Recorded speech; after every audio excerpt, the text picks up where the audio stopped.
نحمدک یا اللہ علی ما خلقتنا وعلی ما رزقتنا وعلی ما ہدیتنا الی صراط مستقیم والصلاة والسلام علی سید الانبیاء والمرسلین وعلى آلہ وأصحابہ وأزواجہ وعلماء اہل سنت اجمعین اما بعد فاعوذ باللہ من الشیطان الرجیم بسم اللہ الرحمن الرحیم قال اللہ تبارک وتعالی فی القرآن المجید والفرقان الحمید فی شان حبیبہ علیہ الصلاة والتسلیم ان اللہ وملائکتہ یصلون علی النبی یا ایہا الذین آمنوا صلوا علیہ وسلموا تسلیما الصلاة والسلام علیکہ یا سیدی یا رسول اللہ الصلاة والسلام علیکہ یا سیدی یا حبیب اللہ الصلاة والسلام علیکہ یا سیدی یا رحمت للعالمین الصلاة والسلام علیکہ یا سیدی یا شفیع المذنبین الصلاة والسلام علیکہ یا سیدی یا جد الحسن والحسین مولا یا صلی وسلم دائما ابدا علی حبیبک خیر الخلق کلہم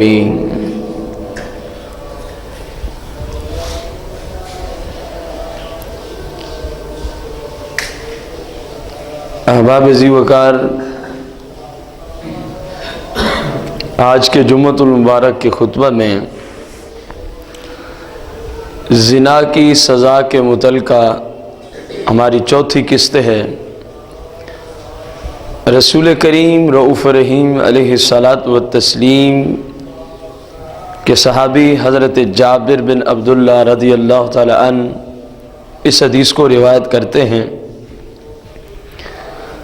رویہ عن جابر بن عبداللہ رضی اللہ عنہما قال خرج علینا رسول اللہ صلی اللہ علیہ وسلم ونحن مجتمعون فقال فذكر الحديث إلى أن قال وإياكم وعقوق الوالدين فإن ريح الجنة يوجد من مسيرة 1000 عام والله لا يجدها عاق ولا قاطع رحم ولا قاطع رحم ولا شيخ زان ولا جار إزاره خيلاء انما الکبریاء للہ رب العالمین او کما قال علیہ الصلاۃ والتسلیم۔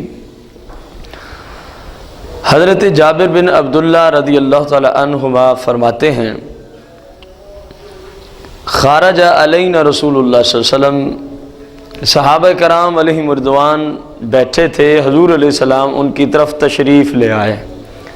آقا کریم صحابہ کرام کی طرف کیا لے آئے؟ تشریف لے آئے۔ کہہ رہے ہیں وَنَحْنُ مُجْتَمِعُونَ، اور اس وقت ہم جمع ہو کر بیٹھے تھے۔ صحابہ کرام کا گروہ کس حالت میں تھا؟ جمع ہو کر ہم بیٹھے تھے۔ رسول کریم رؤوف رحیم علیہ السلام نے کچھ صحابہ کرام سے گفتگو کی۔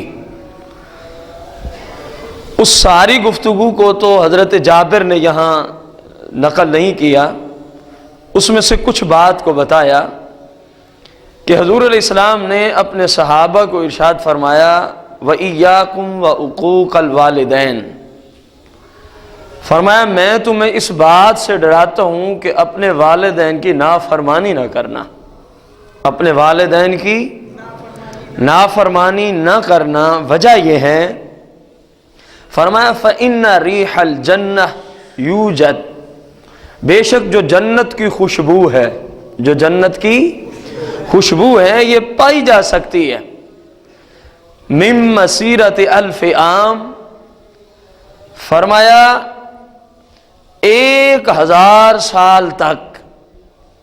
کتنے تک؟ کوئی شخص چلتا رہے، جتنا وہ سفر کر جائے اتنا دور تک جنت کی خوشبو پہنچتی ہے. اتنا دور تک جنت کی خوشبو پہنچتی ہے. پھر فرمایا واللہ لا یجدها عاقل. صحابہ اللہ کی قسم ہے، جس شخص نے اپنے والدین کی نافرمانی کی، میرا رب اس کو جنت کے اندر جانا تو دور کی بات ہے، جو جنت کی خوشبو اتنی دور تک جاتی ہے صحابہ، اللہ کی قسم رب اس کو جنت کی خوشبو بھی نہیں سونگھنے دے گا.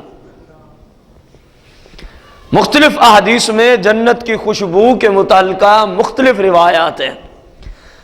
آپ اس کو آسان لفظوں میں یوں سمجھ لیں، امام جلال الدین سیوطی الشافعی نے رحمت اللہ تعالی علیہ اپنی کتاب الحاوی للفتاوی میں ایک حدیث نقل کی کہ جنت میں جو حوروں میں سے سب سے ادنا درجے کی حور ہوگی، پھر اس کا جو سب سے ادنا درجے کا ہار ہوگا پہننے کے لیے، اس کا سب سے ادنا درجے کا ایک موتی، رسول کریم صلی اللہ علیہ وسلم فرماتے ہیں اگر اس کو مغرب میں رکھ دیا جائے تو اس کی خوشبو مشرق تک جا پہنچے گی.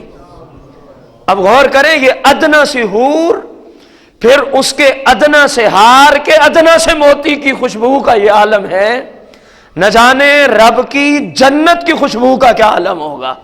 اور یہاں کیا فرما دیا کہ اللہ جل شانہ جو اپنے والدین کا نافرمان ہو، جو اپنے والدین کا گستاخ ہو، جو اپنے والدین کو ستانے والا ہو، مصطفیٰ کریم علیہ السلام نے فرمایا میرا رب اس جنت کی خوشبو ایسی اولاد کو نہیں پانے دے گا جو اپنے والدین کے نافرمان ہوں. نمبر 1. نمبر 2 ولا قاطع رحم. فرمایا جو اپنے قریبی رشتہ داروں سے بات بات پہ جھگڑا کر کے قطع تعلقی کر لیتے ہیں، ایسے لوگوں کو بھی اللہ جنت کی خوشبو نہیں پانے دے گا. غور کریں، معاشرے میں ہمارے مسلمان بھائیوں میں اس بات کا بالکل کوئی لحاظ نہیں رہا.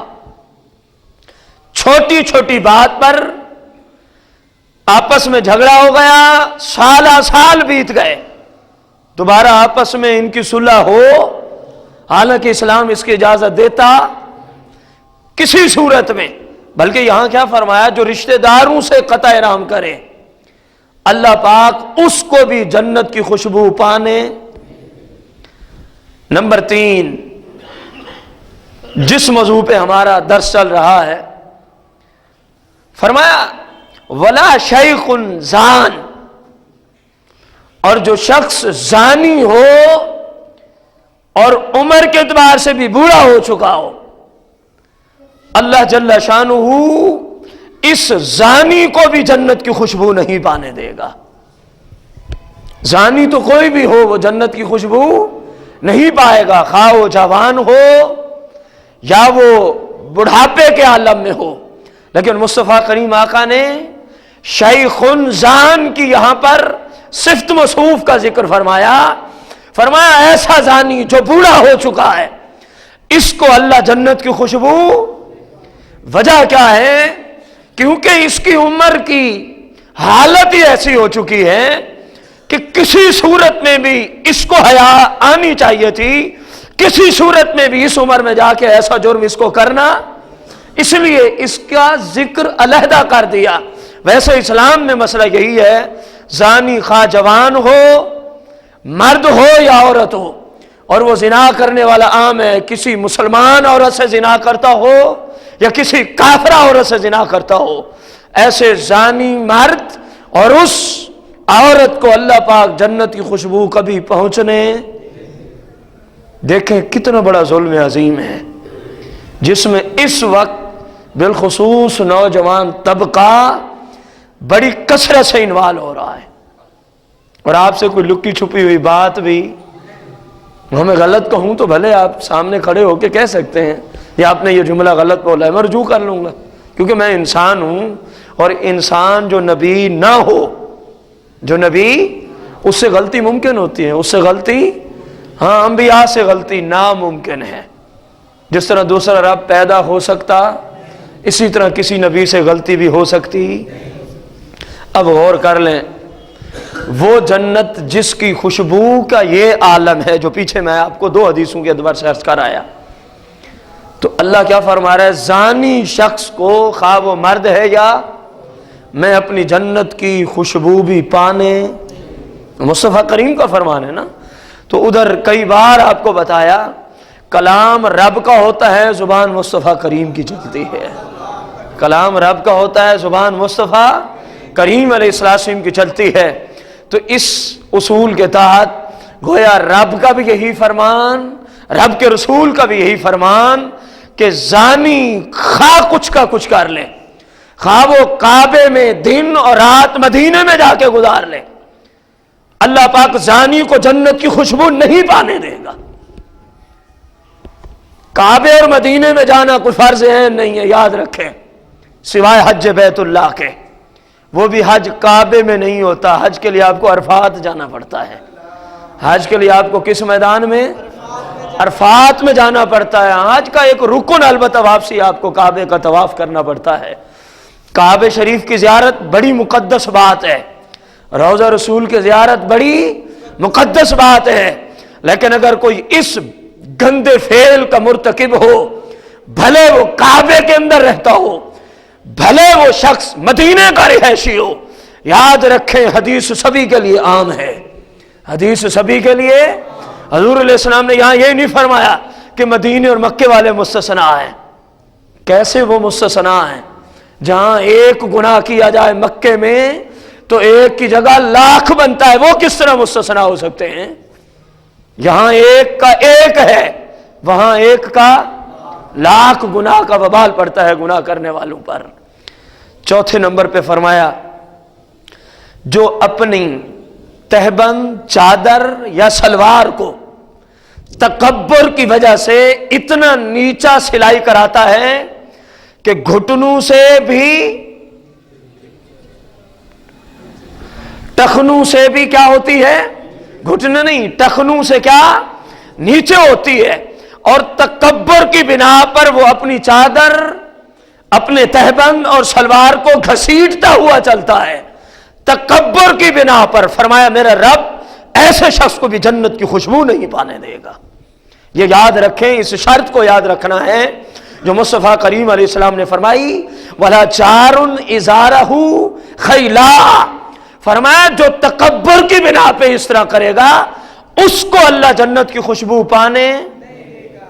ویسے مرد کے لیے سنت طریقہ یہی ہے، نماز و غیر نماز میں اس کے کیا نظر آنے چاہیے؟ ٹخنے اس کے ننگے ہونے چاہیے، یہ یاد رکھیں، یہ صرف نماز کا مسئلہ نہیں ہے۔ اور ٹخنے ننگے کرنے کے لیے اپنی سلوار کو آپ فولڈ کر بھی نہیں سکتے، یہ حدیث میں منع آ گیا۔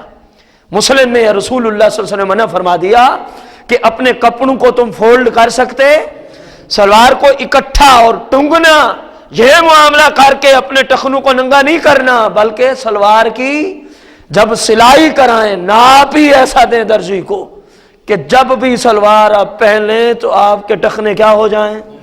یہ ہے سنت مبارکہ۔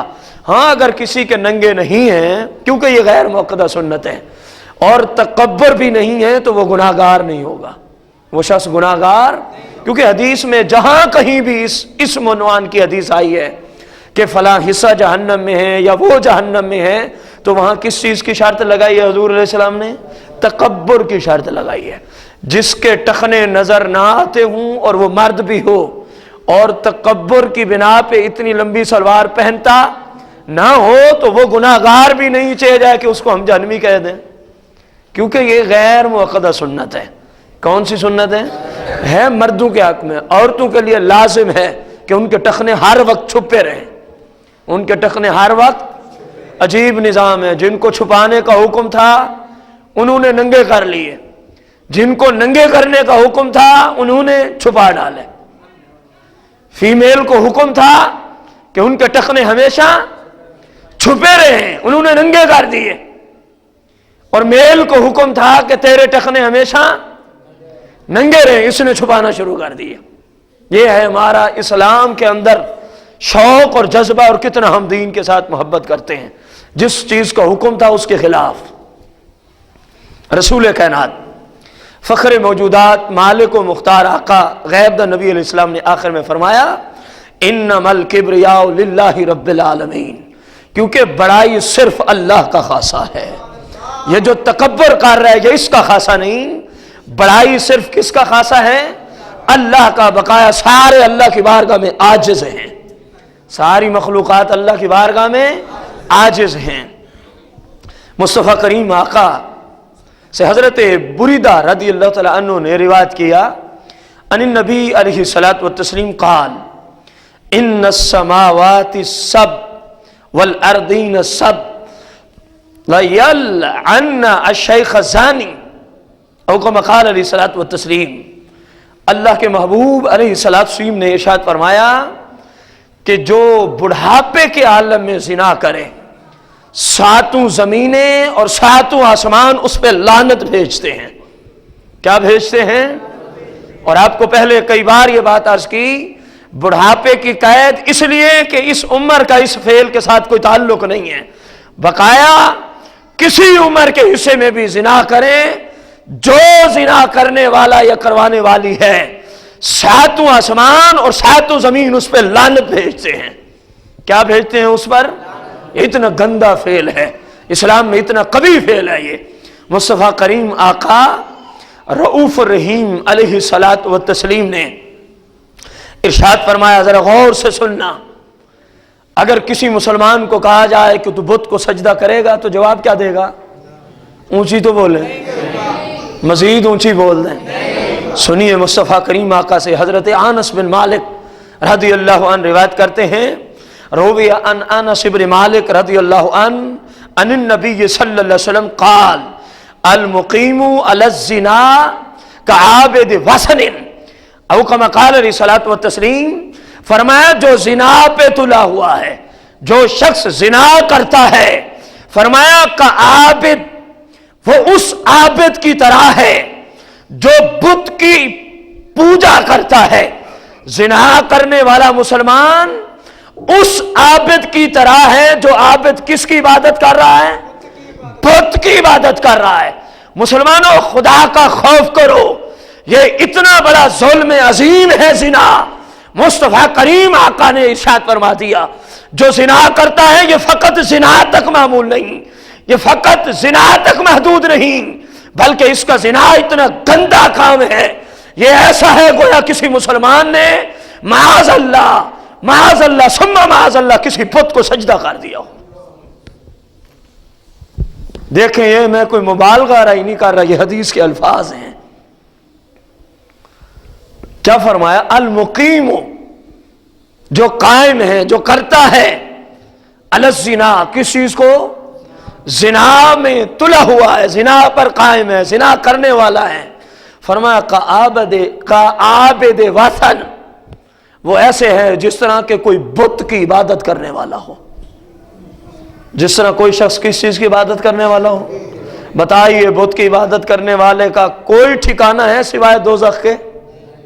اونچی تو بولیں۔ تو یہاں یہی سمجھایا جا رہا ہے کہ زانی بھی سوائے جہنم کے کہیں نہیں جائے گا، خواہ وہ مرد ہیں یا یہ ایک نئی بغیرتی آ گئی ہے جی، اس نے اپنی مرضی سے، میں نے کوئی زبردستی اس کے ساتھ تھوڑا کیا تھا۔ ارے بغیرت اور بے حس بے لگام ایک اسلام کی حدوں کو توڑتا ہے، دوسرا پھر اوپر اس طرح کی بے حسانہ کلام کرتا ہے کہ وہ عورت میرے ساتھ اپنی مرضی سے چلی تھی۔ ارے بے حس انسان، یہ کون سی شریعت ہے جس میں یہ آیا ہے کہ اگر وہ راضی ہو جائے تو زنا تیرے لیے حلال ہو جائے گا؟ یہ نئی بے حسی اور یہ بغیرتی شروع ہو گئی ہے کہ ہم نے کوئی اس کے ساتھ زبردستی تھوڑی کیا تھا۔ یہ جملے بھی سننے کو آ رہے ہیں، غور کریں۔ ایک اللہ کے عذاب کو دعوت دینا، دوسرا اس پہ جرت کرنا، یہ کتنا بڑا ظلم عظیم ہے۔ غور کریں، یہ صرف مصطفیٰ کریم آقا کا منہ ہے، آپ کے جسم مقدس کا فیضان ہے کہ ان پر عذاب دنیا میں نہیں آتا، کہ قرآن میں رب اپنے محبوب سے وعدہ فرما چکا ہے، وما کان اللہ لیعذبہم وانت فیہم۔ اے محبوب، میں اس امت کو، آپ کی امت کو ایسا عذاب نہیں دوں گا جس طرح آپ سے پہلی امتوں کو، کہ جب وہ گناہ میں مبتلا ہوئے میں نے ساری قوموں کو ہلاک کر کے رکھ دیا۔ محبوب تیری امت میں ایسا عذاب آئے گا، کیوں؟ وَأَنْتَ فِيهِمْ، آپ خود جو تشریف فرما ہے۔ یہ قرآن ہے، یہ حدیث نہیں۔ وَمَا كَانَ اللَّهُ لِيُعَذِّبَهُمْ وَأَنْتَ فِيهِمْ۔ محبوب اللہ کی یہ شان ہی نہیں ہے کہ آپ کی امت کو ہلاک کر دے۔ وجہ کیا ہے؟ برکت کس چیز کی آ رہی ہے؟ فرمایا وَأَنْتَ فِيهِمْ، آپ کا وجود مقدس جو ان میں موجود ہے، آپ خود جو تشریف فرما ہے۔ ہاں، قبر و آخرت میں ایک ایک پائی کا حساب لوں گا، قبر و آخرت میں ایک ایک، یہ یاد رکھیں، ایک ایک لمحے کا وہاں حساب ہوگا۔ مصطفیٰ کریم رؤوف رحیم علیہ الصلاۃ والتسلیم کی اسی حدیث کو امام منذری مزید پختہ کرنے کے لیے تائید کے طور پر ایک اور حدیث نقل کرتے ہیں، غور کرنا۔ وقد صح ان مدمن الخمر اذا مات لقی اللہ کعابد وطن۔ امام منذری کہہ رہے ہیں کسی بھائی کو یہ شک نہ ہو، یہ ڈاؤٹ نہ پیدا ہو جائے، یہ ابہام نہ پیدا ہو جائے، میں تو زنا کرتا ہوں، یہ کیسے ہو سکتا ہے کہ میرے ساتھ بھی وہی سلوک ہو جو کسی بت کو سجدہ کرنے والے کے ساتھ ہوتا ہے۔ امام منذری نیچے ایک اور حدیث نقل کرتے ہیں، وقد صح، فرمایا یہ تو صحیح حدیثوں میں آ گیا، ان مدمن الخمر اذا مات، شرابی شخص جب مر جاتا ہے۔ کون سا شخص؟ شرابی شخص، دنیا میں شراب پینے والا جب مر گیا، میرے آقا کریم نے فرمایا اذا مات لقی اللہ، وہ اللہ کی بارگاہ میں جب کھڑا کیا جائے گا وہ ایسے ہوگا کعابد وثن، جس طرح کہ کوئی بت کو سجدہ کرنے والا اللہ کی بارگاہ میں جا پہنچا ہے۔ فرمایا شرابی جو دنیا میں شراب پیتا رہا، اللہ کی بارگاہ میں اس ٹولے اور گروہ میں کھڑا کیا جائے گا جس ٹولے میں وہ لوگ ہوں گے جو بتوں کو اپنا معبود سمجھ کے بتوں کو سجدہ دنیا میں کرتے رہے، اسی گروہ میں اللہ شرابیوں کو بھی کھڑا کر دے گا۔ کن کو کھڑا کرے گا؟ اب محدث کا آپ استدلال سنیں، ولا شک ان الزنا اشد واعظم عند اللہ من شرب الخمر۔ محدث کہتے ہیں یہ صحیح حدیث ہے کہ شرابی اللہ کی بارگاہ میں اس گروہ اور اس طبقے میں ہوگا جہاں کون کھڑے ہوں گے؟ اونچی بولیں، بتوں کو سجدہ کرنے والے مشرک جہاں کھڑے ہوں گے۔ جس نے دنیا میں شراب پیا، اللہ اس کو مشرکین کے ساتھ کھڑا کرے گا۔ اور فرمایا ولا شکا، اس بات میں کوئی شک، ان الزنا اشد واعظم عند اللہ من شرب الخمر، کہ بے شک زنا زیادہ سخت ہے، واعظم، اور یہ بڑا گناہ ہے، عند اللہ، اللہ کی جناب میں، من شرب الخمر، شراب پینے سے زنا کئی درجے بڑا جرم ہے۔ جب شرابی بت پرستوں کے ساتھ اٹھایا جائے گا، فرماتے ہیں بتائیے جو زانی زنا کرتا ہے یہ شراب سے بڑا جرم کا مرتکب ہے، بتائیے جب بت پرستوں کے ساتھ شرابیوں کو اللہ کھڑا کرے گا تو پھر زانیوں کو کیسے معافی دے گا؟ جبکہ زنا شراب سے بڑا جرم ہے، زنا شراب سے بڑا ہے، وہ بھی حرام اور جہنم میں لے جانے والا کام ہے، زنا بھی حرام اور جہنم میں لے جانے والا، لیکن اللہ کے ہاں شراب کی بنسبت زنا بڑا گناہ ہے۔ شراب کی بنسبت زنا کیا ہے؟ مصطفیٰ کریم آقا رؤوف الرحیم علیہ الصلاۃ والتسلیم نے ارشاد فرمایا، حضرت عبداللہ بن عباس اس حدیث کے راوی ہیں، عن ابن عباس رضی اللہ عنہما عن رسول اللہ صلی اللہ علیہ وسلم قال اذا ظہر الزنا والربا فی قریہ فقد احلوا بانفسهم عذاب اللہ، او کما قال علیہ الصلوۃ والتسلیم۔ غور کیا جائے، مصطفیٰ کریم آقا نے فرمایا جب کسی محلے میں، جب کسی قوم میں، جب کسی بستی میں دو کام عروج کو چلے جائیں، دو گناہوں کو لوگ کرنے والے ہو جائیں، فرمایا اس وقت ان لوگوں نے اپنے آپ پر اللہ کے عذاب کو نازل کرا لیا ہے۔ وہ گناہ کیا ہیں؟ نمبر 1، فرمایا اذا ظہر الزنا فی قریہ، جب کسی محلے میں، کسی بستی میں، کسی قوم میں کیا ظاہر ہو جائے؟ زنا، کہ وہاں لوگ زنا کرتے ہوں، وہاں زانی مرد اور زانی عورتیں رہتی ہوں، آقا کریم نے فرمایا یہ ایک گناہ۔ نمبر 2، اذا ظہر الربا، فرمایا جب کسی قوم، قبیلے اور بستی میں ربا یعنی سود کا رواج شروع ہو جائے، وہاں سود کا معاملہ کرنے والے رہتے ہوں، جہاں زانی رہتے ہوں، جہاں سود خور رہتے ہوں، یا ان میں سے کوئی ایک رہتا ہو، سنیے آقا کریم نے کیا فرمایا؟ فقد احلوا بانفسہم عذاب اللہ، انہوں نے خود بخود ان جرموں کو کر کے اللہ کے عذاب کو اپنے لیے حلال کر لیا، اپنے اوپر اللہ کے عذاب کو دعوت دے دی۔ غور کرتے جائیں یہ کس قدر کبھی جرم ہے جس کے اندر آج بہت سارے نوجوان طبقے کے خصوصاً مسلمان بھائی اور بہنیں انوال ہوتے ہوئے نظر آ رہے ہیں۔ خدا کا خوف کریں، کیا منہ دکھائیں گے مصطفیٰ کریم آقا کو؟ اس رب کی بارگاہ میں کس طرح کھڑے ہوں گے جنہوں نے زنا پہ اتنی سخت پابندی عائد کر دی ہیں؟ اگر یہاں معاذ اللہ اس گندے فعل کا ارتکاب ہوتا رہا تو بتائیے کس منہ کے ساتھ آقا کریم کے سامنے جائیں گے؟ کون سا منہ اپنے رب کی بارگاہ میں دکھائیں گے؟ کوئی دکھانے کے قابل ہوگا تو دکھائیں گے نا۔ مصطفیٰ کریم آقا رؤوف رحیم علیہ الصلوۃ والتسلیم نے ارشاد فرمایا زنا زنا ہی ہے، زنا خواہ کسی سے کیا جائے، لیکن یاد رکھیں جب کوئی کسی اپنے ہمسائے سے کرتا ہے تو یہ غیر ہمسائے کے بنسبت کئی گنا بڑھ جاتا ہے۔ اب ہمسایہ ہوتا کون ہے؟ جس جگہ آپ کا گھر ہے، آپ کے گھر سے ہر جانب 40 گھروں تک جتنے لوگ رہتے ہیں وہ سارے شریعت کی روشنی میں آپ کے ہمسائے ہیں۔ جس جگہ بھی آپ کا کیا ہے گھر، اس سے شمال کی جانب، جنوب کی طرف، مشرق اور مغرب، کیونکہ 4 جہات ہیں نا، اس اعتبار سے یہ حدیث پاک ہے۔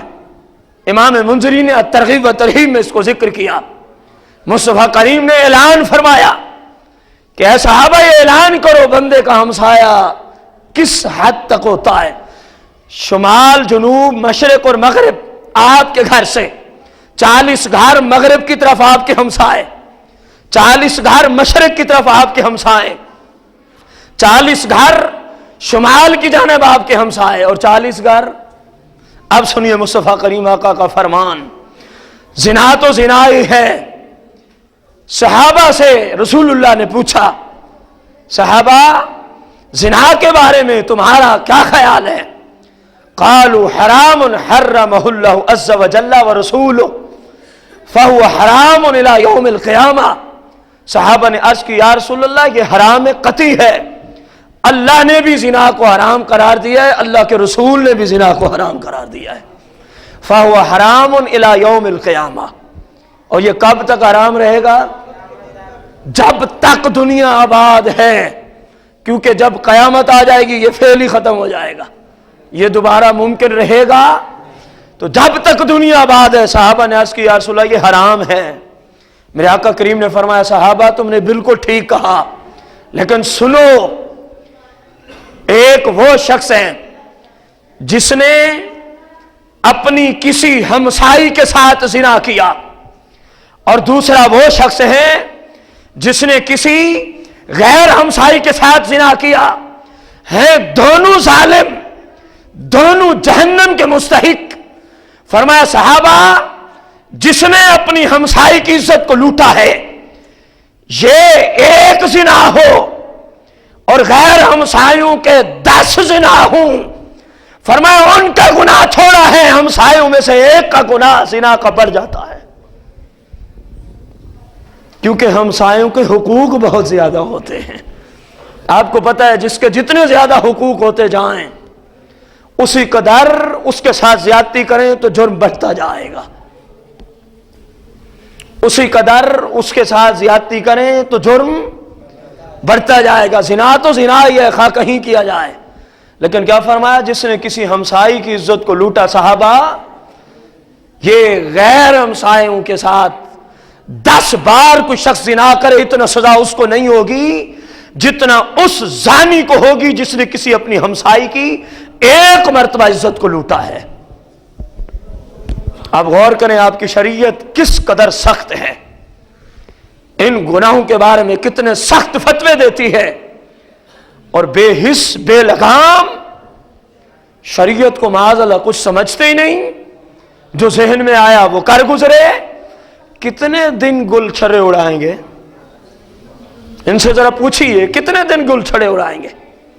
خواہ کسی بھی گناہ میں یہ پھنس گئے، بتایا جائے کتنی دیر گناہ کر سکتے ہیں؟ آخر رب کی بارگاہ میں جانا ہے کہ نہیں جانا؟ اونچی تو بولیں، تو پھر جواب وہ خود لے گا کہ جب میں نے تجھے ان باتوں سے منع کیا تھا تو ہوتا کون ہے میری نافرمانی کرنے والا؟ میرے آقا کریم، میرے مصطفیٰ کریم، میرے محبوب، میرے رسول، میرے نبی کے فرامین کی تو ہوتا کون ہے نافرمانی کرنے والا؟ بتائیے اس وقت کیا جواب ہوگا؟ ایک ہوگا، شرمندگی کے سوا اور کچھ نہیں ہوگا۔ پہلے شرمندہ ہونا پڑے گا، پھر دوزخ میں جانا پڑے گا، کیونکہ اللہ کے اصول تو بدلتے ہیں۔ ان اللہ لا یخلف المیعاد، جو کہہ دیا وہ کرے گا، اس کے خلاف نہیں کرتا، قرآن میں آ گیا۔ اب اور غور کریں، ہمارے آقا کریم نے کہاں کہاں تک اپنی امت کو سمجھا دیا۔ اب بعض بے حس ایسے ملیں گے، بے لگام ایسے ملیں گے معاذ اللہ، جو اپنی بیوی کی پچھلی شرمگاہ کو استعمال کرتے ہیں۔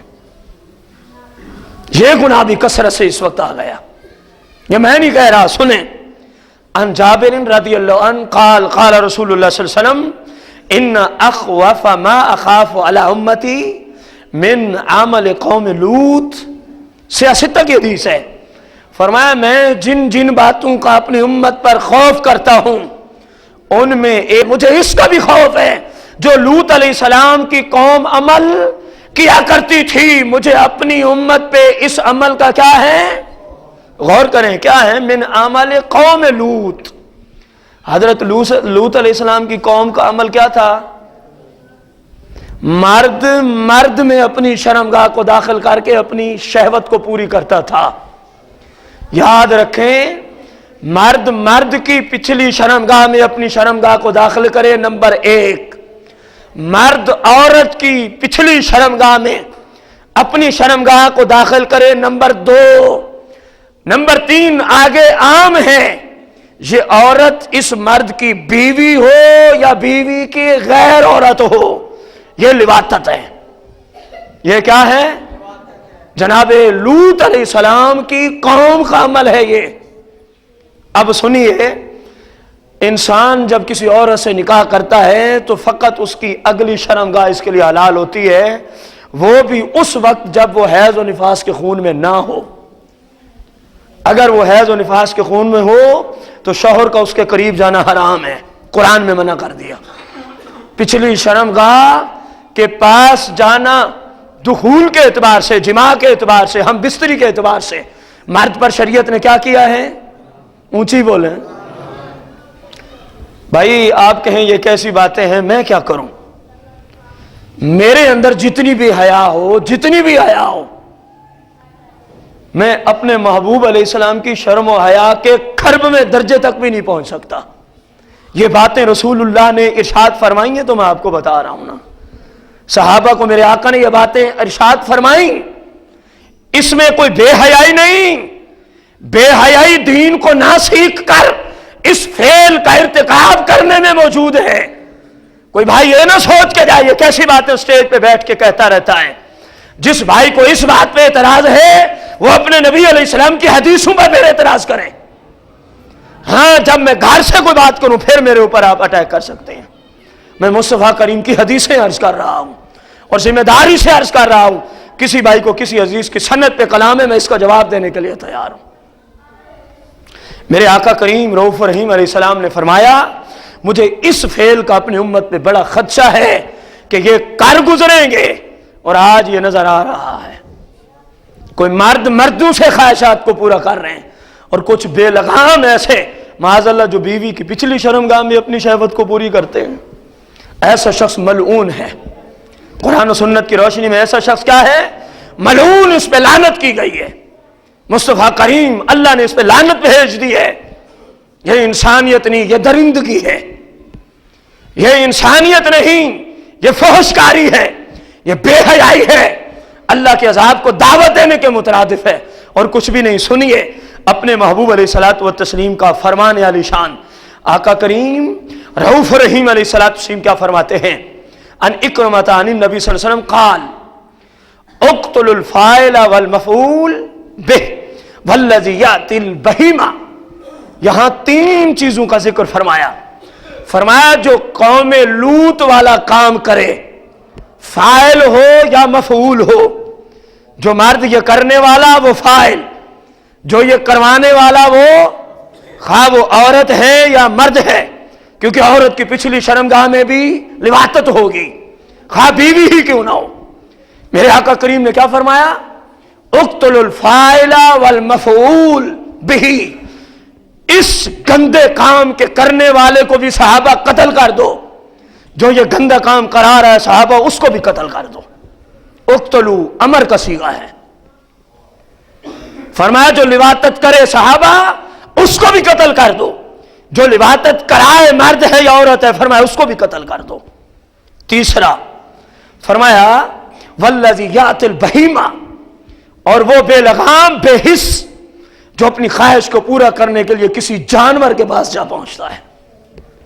والذی یأتی بالبہیمہ, فرمایا جو اپنی شرمگاہ جانور کی شرمگاہ میں داخل کرے صحابہ اس کو بھی قتل کر دو. اس کو بھی کیا کر دو؟ جو اپنی بیوی کی پچھلی شرمگاہ میں شرمگاہ داخل کرے اس کو بھی قتل کا حکم دے دیا. اور جو کسی مرد کی شرمگاہ میں اپنی شرمگاہ کو داخل کرے ان دونوں کے قتل کا حکم عطا فرما دیا. اور فرمایا جو کسی جانور کے پاس جا کے اپنی یہ گندی باطل خواہش پوری کرتا ہے صحابہ اس درندے کو بھی قتل کر دو. وہ انسانیت کی حدوں کو عبور کر گیا, وہ اب انسان رہا نہیں ہے. مصطفیٰ کریم آقا. اور آپ ایسے نہ کہیں کہ شاید یہ خیالی باتیں ہیں. جناب سیدنا ابوبکر صدیق, سیدنا علی المرتضیٰ, سیدنا عبداللہ بن زبیر, سیدنا حشام بن عبد المالک, ان خلفاء نے ان کے خلافت کے زمانہ میں جب بھی کسی مرد نے ایسا کام کیا یا کروایا انہوں نے اس کو آگ میں ڈال کے ان کو اوپر آگ لگا دی. صحابہ دیکھتے رہ گئے. حضرت ابوبکر صدیق کے زمانے میں دو مردوں نے ایسا کام کیا تھا. آپ کے پاس کیس آیا, فرمایا آگ لگا کے ان کو آگ میں ڈال دیا جائے, کیونکہ حضور نے یہی فرمایا جو لواطت کرے اس کو بھی قتل کر دو, جو کرائے اس کو بھی.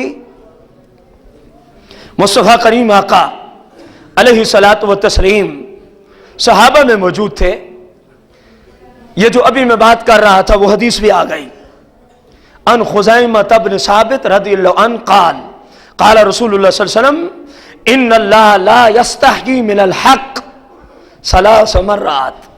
حضور صحابہ کو خطبہ دے رہے تھے. یہ جملہ 3 بار بولا. کتنی مرتبہ ارشاد فرمایا؟ فرمایا صحابہ سنو, ان اللہ لا یستحیی من الحق, بے شک میرا رب حق بیان کرنے سے شرم نہیں کرتا. بے شک میرا رب حق بیان کرنے سے, بے شک میرا رب حق بیان کرنے سے. کتنی بار فرمایا؟ سنیے. فرمایا لا تأتوا النساء فی ادبارہن, اے میری امت کے بندو, فرمایا اپنی عورتوں کی پچھلی شرمگاہوں میں شہوت پوری مت کرنا. رب اس بات کے بیان کرنے میں شرماتا نہیں ہے کیونکہ یہ حق ہے, یہ اسلام ہے, یہ دین ہے، یہ شریعت کا مسئلہ ہے۔ اور رسول اللہ نے 3 بار صحابہ کو فرمایا اللہ حق بیان کرنے سے شرماتا، پھر حکم کیا دیا اپنی امت کے نوجوانوں کو، اپنی امت کے مردوں کو، فرمایا کبھی بھی اپنی بیوی کی پچھلی شرمگاہ میں اپنی شرمگاہ کو داخل، کیونکہ اللہ نے یہ تم پہ حرام کر دیا ہے۔ اللہ نے تم پہ کیا کر دیا ہے؟ رسول کریم رؤوف رحیم علیہ الصلوۃ والتسلیم کا فرمان سنیں، جو یہ فعل اپنی بیوی کے ساتھ کرتا ہے اس کے لیے رسول اللہ کا فتویٰ کیا ہے؟ جو اپنی بیوی کی پچھلی شرمگاہ میں شرمگاہ کو داخل کرتا ہے، سنے وہ فتویٰ غور سے۔ مصطفیٰ کریم نے فرمایا، جس کو حضرت عقبہ بن عامر رضی اللہ عنہ نے روایت کیا، قال رسول اللہ صلی اللہ علیہ وسلم لعن اللہ الذین یأتون النساء فی محاشنہن، فرمایا اللہ ان مردوں پہ لعنت بھیجتا ہے۔ کیا بھیجتا ہے؟ کن مردوں پر؟ فرمایا جو اپنی بیویوں کی پچھلی شرمگاہ کو استعمال کرتے ہیں، جو اپنی بیویوں کی پچھلی، فرمایا اللہ ان پہ کیا بھیجتا ہے؟ مصطفیٰ کریم آقا رؤوف رحیم علیہ السلام نے فرمایا ان رسول اللہ صلی اللہ علیہ وسلم قال ملعون من اتا امرأة فی دبرہا، فرمایا میری شریعت میں وہ ملعون ہے جو اپنی بیوی کی پچھلی شرمگاہ کو استعمال کرتا ہے۔ ملعون اسم مفعول کا صیغہ ہے۔ کیا فرمایا؟ اس پہ لعنت کر دی گئی اللہ رسول کی طرف سے جو اپنی بیوی کی پچھلی۔ مصطفیٰ کریم آقا رؤوف رحیم علیہ الصلوۃ والتسلیم نے اتنا سخت بات ارشاد فرمائی، غور کرنا، ان رسول اللہ صلی اللہ علیہ وسلم قال من اتا حائدا او امرأة فی دبرہا او کاہنا فصدقہ کافر بما انزل علی محمد صلی اللہ علیہ وسلم۔ حد ہو گئی ہے اس حدیث میں، غور کرنا۔ فرمایا من اتا حائضا، جو اپنی بیوی کے پاس اس وقت آیا جبکہ بیوی حیض کی حالت میں تھی یا نفاس کی حالت میں تھی۔ ہر مہینے جو عورت کو عارضہ لائق ہوتا ہے، بالغہ عورت کو جو غیر حاملہ ہو، اس عارضے کو کیا کہتی ہے شریعت؟ حیض کا خون۔ ولادت کے بعد جو خون جاری ہوتا ہے اس خون کو نفاس کا خون۔ اب غور کریں، ان دونوں کے لیے ایک ہی حکم ہے۔ فرمایا جو اپنی بیوی کے پاس اس وقت آیا جب اس کی بیوی کس حالت میں تھی؟ حیض کی حالت میں، نمبر 1۔ نمبر 2 او امرأة فی دبرہا، جو اپنی بیوی کی پچھلی شرمگاہ میں شہوت پوری کرنے آئے۔ نمبر 3 او کاہنن، جو کسی نجومی کے پاس جائے۔ غور کریں اس بات پر، جو کسی فصدقہ، اور جو کچھ اس کے ہاتھ کو دیکھ کر نجومی نے بتا دیا، اس نے اس کو مان لیا۔ اس نجومی کے پاس جانے والے شخص کو جو کچھ نجومی نے بتایا، فصدقہ، اس نے اس کو مان بھی لیا۔ کتنے گناہوں کا ذکر آ گیا اس حدیث میں؟ 3 کا، بولے نا یار۔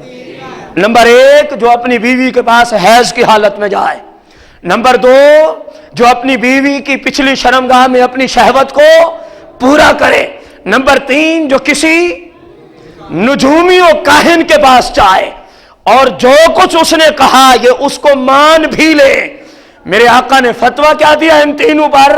فرمایا کافر بما انزل علی محمد صلی اللہ علیہ وسلم، فرمایا اس نے پوری اس شریعت کا انکار کر دیا جس شریعت کو رب نے محمد پہ نازل کیا ہے۔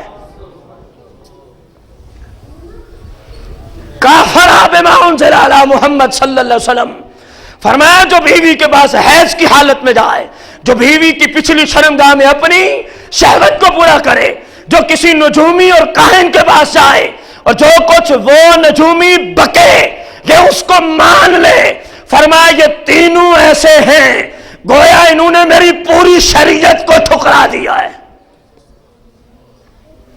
غور کریں یہ کتنے سخت ظلم عظیم ہیں، لوگ ان میں جاتے کیوں ہیں؟ حقیقت یہ ہے بس اتنا جانتے ہیں گناہ ہے، گناہ کتنا ہے اس کو نہیں جانتے۔ اگر جانتے ہوتے تو بہت سارے ان کاموں کو چھوڑ جاتے، بہت سارے ان کاموں کو۔ ہاں البتہ نکاح اس حالت میں ہو جائے گا۔ کوئی بھائی یہ نہ سمجھے کہ شاید عورت حیض و نفاس کی حالت میں ہو تو نکاح نہیں ہوگا۔ نکاح کے لیے خون حیض کا معنی جماع کے لیے معنی ہے، جو آپ نے حدیث کے اندر سنا۔ میرے بھائیو، آپ نے 4 جمعۃ المبارک، آج یہ 4تھا جمعۃ المبارک تھا، زنا کی سزا کے متعلق فقط حدیثیں سماعت فرمائیں۔ کیا سماعت کی؟ آپ اس کو چاہیں تو مزید 4 جمعے لے جائیں، حدیثیں ختم نہیں ہوں گی جو میرے آقا کریم نے امت کو سمجھایا۔ لیکن اتنا میں کافی سمجھتا ہوں، غور کریں یہ کتنا سخت ظلم عظیم ہے۔ وہ میرے بھائی جو 4 جمعوں کی حدیثیں سن چکے، خصوصاً یہ کتنا بڑا ظلم عظیم ہے۔ بس دعا کرتے ہیں ہم اللہ تعالیٰ مسلمانوں کو ہر گناہ سے، بالخصوص زنا اور شراب سے اللہ محفوظ فرمائے۔ آمین بجاہ النبی الکریم رؤوف رحیم علیہ الصلوۃ والتسلیم۔